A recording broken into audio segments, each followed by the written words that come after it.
Our next speaker has come from New York City to join us. She's Camila from Deep Roots United, the Deep Roots United Front, and Occupy Sandy.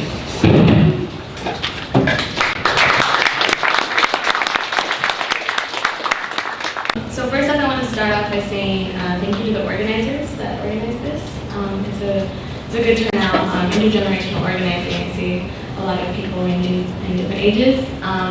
I also want to say thank you to Dan, who set up so I could come here and learn from y'all and speak to y'all.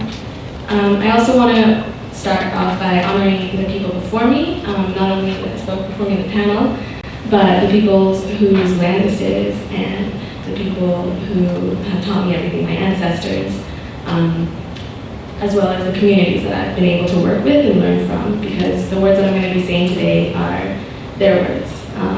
And like the Zapatistas say in Mexico, dice, caminamos preguntando, which is translated into roughly, we walk learning, asking questions and learning. So this is all a growing analysis that's being deepened as we all learn and as we grow together.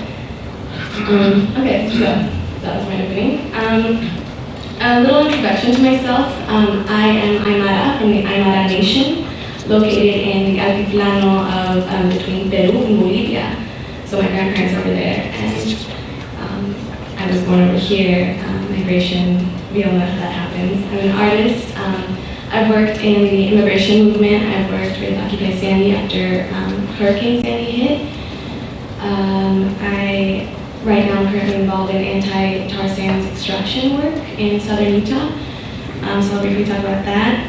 And Deep Roots United Front, which is a solidarity network of all people of color across the country. We identify as land defenders and climate justice activist organizers.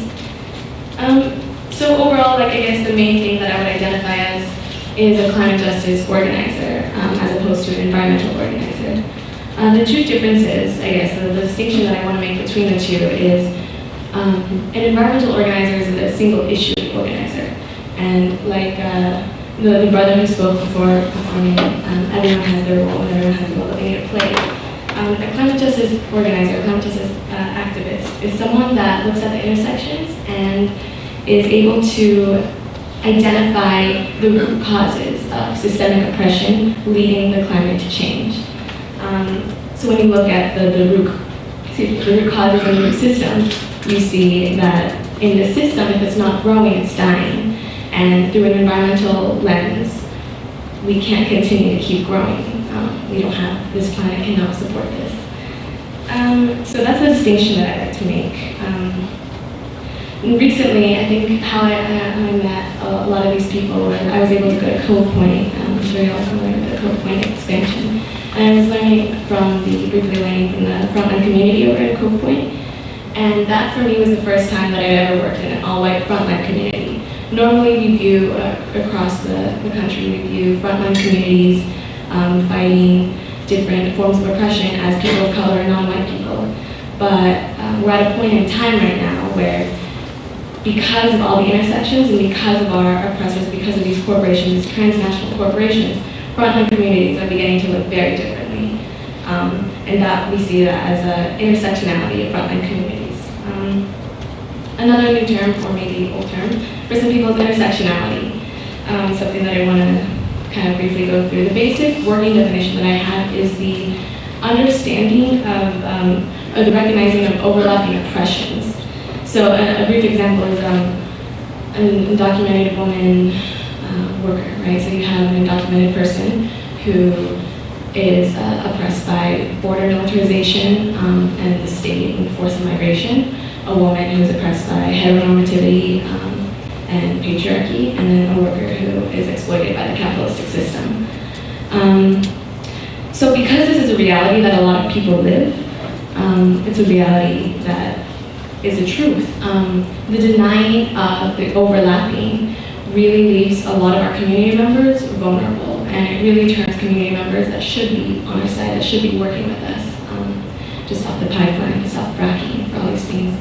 They should be on our side. But if we deny those intersections, it turns people against us. if done correctly, our organizing should include rather than exclude.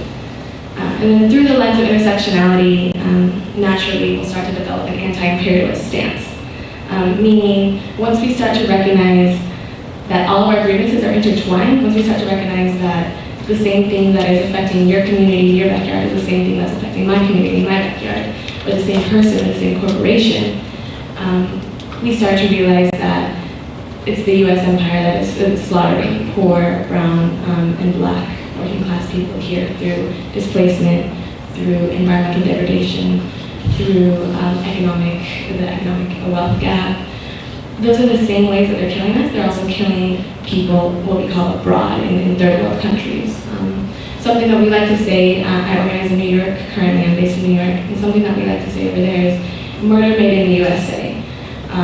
So the same bullets that are killing brown, black, and poor third world people here, with just bullets, with environmental racism, are the same bullets and bombs that are being dropped in third world countries abroad. So there's that. So if we look at the militarization, the same militarization that we see happening in Ferguson is currently the same militarization that is happening in Palestine through, I believe it's $8.5 million a day that the U.S. is funding towards Israeli troops.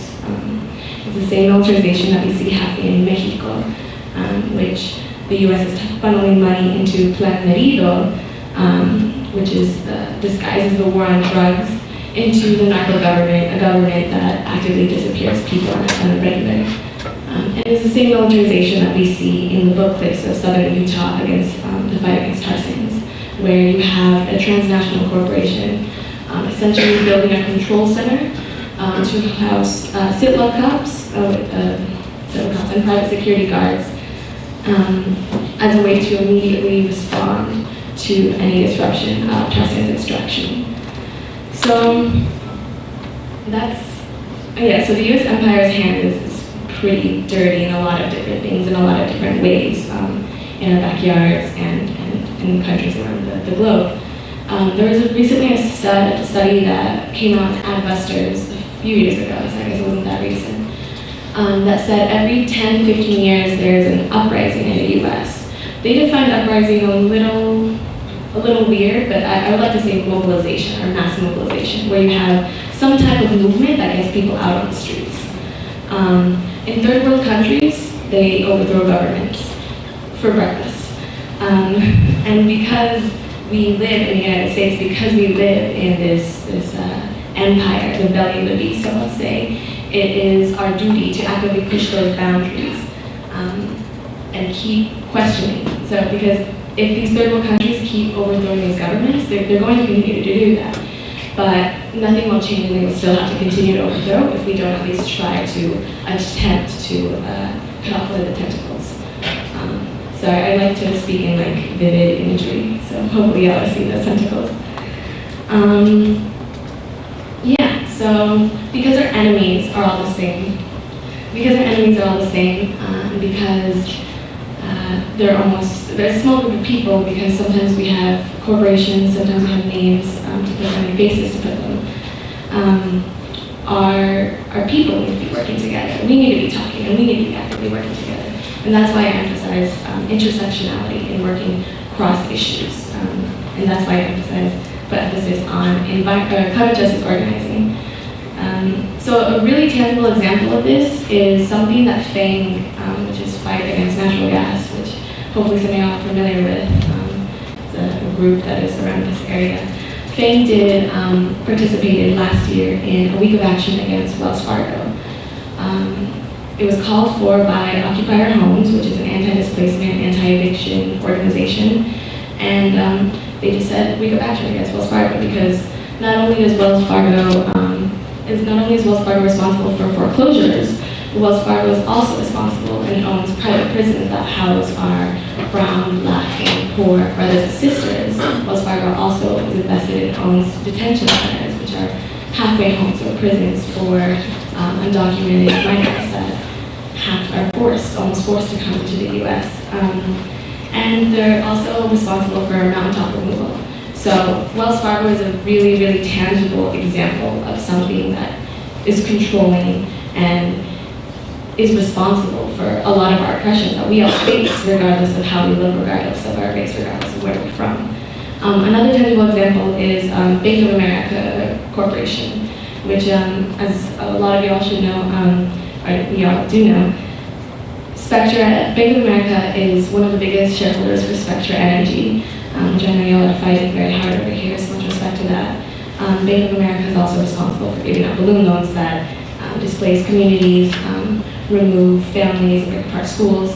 Bank of America was also identified in 2011 as, I'll read it from here, as part of the relatively small companies with power over their global economy, which is a really scary thing, and another really tangible example of an enemy that we can all kind of attack and intersect on. So real quick to wrap everything up, real quick. So the intersection of organizing, that's one of the things that I want to emphasize, because as we see in the Climate March had its negatives and positives in New York. But one of the really positive things that happened was the format.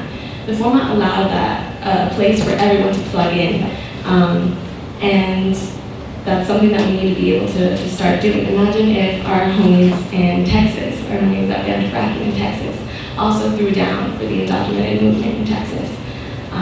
And vice versa, like how much stronger would our movements be? So yeah, our struggles are connected and we need to work together because we have nothing to lose but our chance.